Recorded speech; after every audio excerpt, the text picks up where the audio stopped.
Selamat berjumpa kembali dengan Ibu Endang dalam pelajaran PPKN di tema yang pertama untuk kelas 5.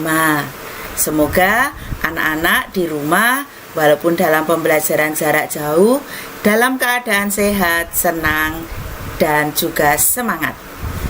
Pada tema pertama kita belajar mengenai nilai-nilai yang terkandung dalam tiap sila Pancasila. Nilai-nilai dalam sila Pancasila menjadi pedoman dalam berbangsa dan bernegara. Masyarakat kita yang beraneka ragam, jika mengamalkan Pancasila dapat hidup rukun dan damai. Nilai-nilai Pancasila dapat mewujudkan kehidupan masyarakat yang aman sejahtera. Kelima sila Pancasila memiliki nilainya masing-masing. Mari kita simak satu persatu. Ayo kita lihat gambar berikut ini. Ini gambar apa? Betul, ini adalah gambar bintang. Bintang merupakan simbol sila pertama yang bunyinya ketuhanan yang Maha Esa. Pada sila pertama kita mengakui Tuhan adalah pencipta alam semesta.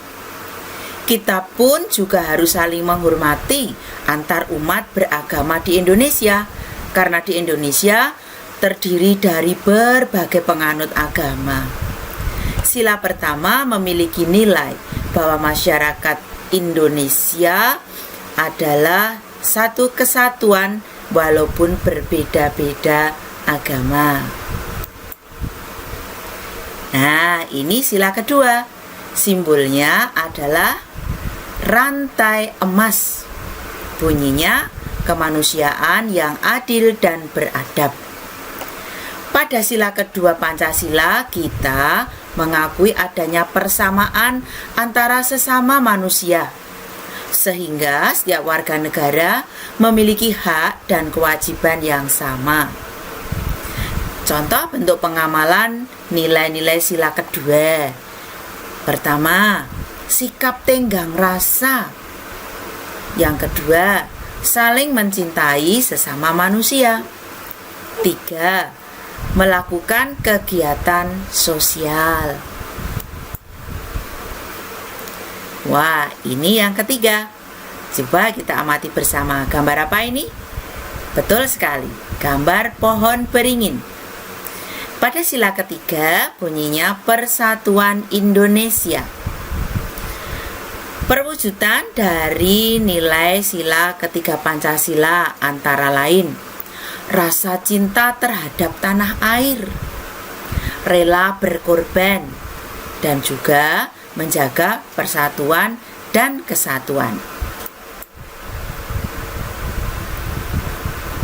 Ini sila keempat. Kita lihat simbolnya adalah gambar kepala banteng. Banteng melambangkan suatu hewan yang kuat, perkasa. Bunyi sila keempat tentunya anak-anak masih ingat. Kerakyatan yang dipimpin oleh hikmat kebijaksanaan dalam permusyawaratan perwakilan. Sila keempat menjadi pedoman bagi kita dalam upaya menyelesaikan semua permasalahan yang terjadi dalam masyarakat. Contoh nilai-nilai yang terkandung pada sila keempat. 1. Musyawarah untuk mencapai mufakat. Jadi tidak menang-menangan sendiri. Kita harus bermusyawarah untuk mencapai suatu kesepakatan. Yang kedua, semangat kekeluargaan. Yang ketiga, mementingkan kepentingan bersama. Yang keempat, menghargai pendapat orang lain. Jadi kita tidak boleh menyepelekan kalau orang punya pendapat. Beda pendapat itu adalah hal yang biasa. Namun, dalam bermusyawarah kita perlu mencapai suatu mufakat. Sila kelima. Nah, simbolnya adalah padi dan kapas. Ini simbol kesejahteraan. Maka bunyi sila kelima adalah keadilan sosial bagi seluruh rakyat Indonesia. Nilai-nilai sila kelima diantaranya tidak melakukan perbuatan yang dapat merugikan kepentingan umum. 2. Menghargai kerja keras orang lain. Jadi jangan mengejek, menyepelekan, pekerjaanmu apa itu. Kalau mereka bekerja keras, wajib kita hargai. Jangan sampai merasa bahwa orang tidak bekerja apa-apa, pekerjaannya sepele. Kita perlu menghargai kerja keras orang lain. Yang ketiga, mewujudkan sikap kebersamaan. Nah, demikian kita sudah melihat, menyimak mengenai kelima sila. Kita akan melanjutkan mengenai penerapan sila-sila ini dalam kehidupan sehari-hari, terutama dalam kehidupan manusia-manusia yang ada di Indonesia, terutama dalam hal gotong royong. Kita simak sebentar. Nah, anak-anak, ini tadi yang disampaikan Bu Endang, bahwa gotong royong itu merupakan budaya asli Indonesia yang merupakan modal demi terwujudnya masyarakat Indonesia yang harmonis dan sejahtera. Mari kita lihat manfaat gotong royong. Di antaranya, meringankan beban pekerjaan yang harus ditanggung. Karena dikerjakan bersama-sama, pekerjaan tentunya menjadi lebih ringan. Berikutnya, menumbuhkan sikap sukarela, tolong-menolong, kebersamaan, dan kekeluargaan antara sesama anggota masyarakat. Berikutnya, menjalin dan membina hubungan sosial yang baik dan harmonis antar warga masyarakat. Berikutnya, meningkatkan rasa persatuan dan kesatuan nasional, serta dapat meningkatkan rasa solidaritas. Coba apa yang terjadi jika kita tidak mau bergotong royong? Harusnya pekerjaan itu cepat selesai. Kalau tidak bergotong royong, maka lambat dalam menyelesaikan pekerjaan karena dikerjakan sendiri-sendiri.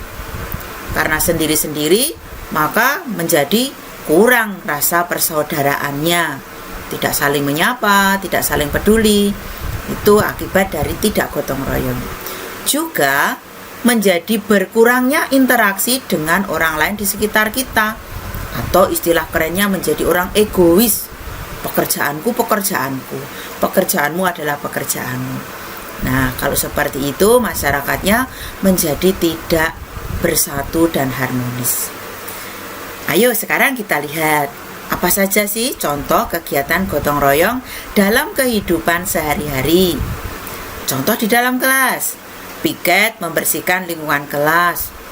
Dalam kelompok kerja ada yang menyapu, ada yang membersihkan kaca, menghapus tulisan di papan tulis, dan lain sebagainya. Lalu ada juga kalau kita di desa, di kampung, kita bersama-sama mempersiapkan perayaan Hari Ulang Tahun Kemerdekaan Indonesia. Juga yang sering kita lakukan adalah kerja bakti di lingkungan rumah, membersihkan got, membersihkan jalan-jalan, rumput-rumput yang di sekitar rumah kita, sehingga lingkungan menjadi bersih, asri, dan nyaman dihuni untuk kehidupan bersama. Nah, ada beberapa pendapat dari para ahli mengenai Pancasila. Menurut Muhammad Yamin, Pancasila berasal dari kata panca yang berarti 5 dan sila yang berarti sendi, asas, dasar, atau peraturan tingkah laku yang penting dan baik. Dengan demikian, Pancasila merupakan 5 dasar yang berisi pedoman atau aturan tentang tingkah laku yang penting dan baik. Kedua, menurut Soekarno itu presiden pertama kita. Pancasila adalah isi jiwa bangsa Indonesia yang turun-temurun, yang sekian abad lamanya terpendam bisu oleh kebudayaan Barat. Dengan demikian, Pancasila tidak saja menjadi falsafah negara, tetapi lebih luas lagi menjadi falsafah bangsa Indonesia.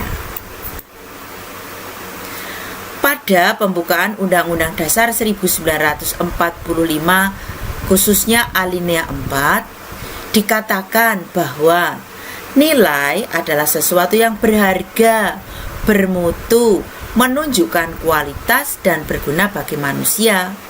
Maka nilai-nilai yang terkandung dalam Pancasila merupakan suatu cerminan dari kehidupan masyarakat Indonesia. Pancasila dinyatakan sebagai nilai dasar dan penjabarannya sebagai nilai instrumental. Apa itu maksudnya? Nilai instrumental artinya menjadi dasar yang tidak berubah dan tidak boleh diubah lagi. Maka kita tidak boleh mengganti Pancasila. Kita sebagai bangsa Indonesia wajib memiliki upaya dalam menjaga nilai-nilai luhur Pancasila, diantaranya dengan melalui dunia pendidikan dengan menambahkan mata pelajaran khusus seperti kita sekarang. Pelajarannya adalah apa, anak-anak? Betul sekali, PPKN. Kita belajar tentang Pancasila. Lebih memasyarakatkan Pancasila, bisa melalui media massa, bisa melalui penyuluhan-penyuluhan dan lain sebagainya. Dan ini yang terpenting, menerapkan nilai-nilai tersebut dalam kehidupan sehari-hari. Jadi jangan hanya tahu teori saja, yang terpenting adalah bagaimana kita menerapkan dalam kehidupan sehari-hari. Dan memberikan sanksi kepada pihak-pihak yang melakukan pelanggaran terhadap Pancasila. Tentunya negara sangat memperhatikan ini. Bagi orang-orang yang ingin mengganti paham-paham Pancasila, tentunya akan mendapatkan sanksi. Lalu juga kita menolak dengan tegas faham-faham yang bertentangan dengan Pancasila. Karena apa? Pancasila adalah ideologi kita sebagai bangsa Indonesia. Secara umum, makna nilai-nilai persatuan yang terkandung dalam Sila Persatuan Indonesia adalah mengakui dan menghormati adanya perbedaan dalam masyarakat Indonesia. Kita kembali kepada yang tadi, sila ketiga. Menjalin kerjasama yang erat dalam wujud kebersamaan dan kegotong royongan. Jadi dalam gotong royong kita mengamalkan sila ketiga Persatuan Indonesia. Kebulatan tekad bersama untuk mewujudkan persatuan bangsa, serta mengutamakan kepentingan bersama di atas pribadi dan golongan. Ciri keragaman budaya lokal Indonesia dapat dilihat sebagai berikut. Kita amati ya, bahwa di Indonesia memiliki banyak suku bangsa, banyak bahasa, banyak keagamaan atau banyak agama atau keragaman religi. Juga seni budayanya aneka ragam, tidak sama dari satu tempat ke tempat lain. Nah, anak-anak, cukup sekian pelajaran kita kali ini. Lain kali kita akan bersambung dengan tema yang berikutnya. Untuk lebih kita mendalaminya, anak-anak nanti berlatih dalam latihan soal-soal yang akan dikirim Ibu Endang melalui Google Form. Anak-anak nanti harap mengerjakannya dengan baik. Kalau belum jelas boleh bertanya kepada guru kelas masing-masing. Cukup sekian pelajaran kita. Sampai jumpa dan tetap semangat. Jangan lupa kita mengamalkan sila-sila Pancasila dalam kehidupan sehari-hari. Salam semangat dan salam Pancasila.